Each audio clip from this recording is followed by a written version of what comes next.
ఉన్నదో ధాన్య రాసుల సృష్టి చేసిన రైతు కూలీలపై కక్ష గట్టిందో ఈ దొరల రాజ్యం కత్తి నురి కంఠాన పెట్టిందో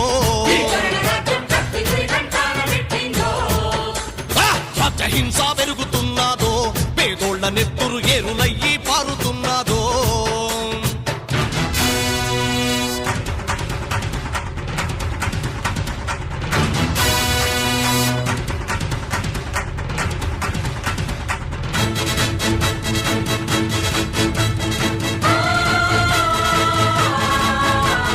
లెక్కలేని పోలీసు మూకల మరతుపాకులనిచ్చి పంపి పచ్చని పల్లెల్లో పేదల బతుకులో చితి మంట రేపుతూ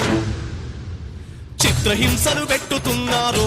ఏ మెరుగనోళ్ళ ఎదలపై కన్నుల మోపిండ్రో కాలేటి కడుపుల మీద పలుగు రాళ్లు కొట్టిండ్రో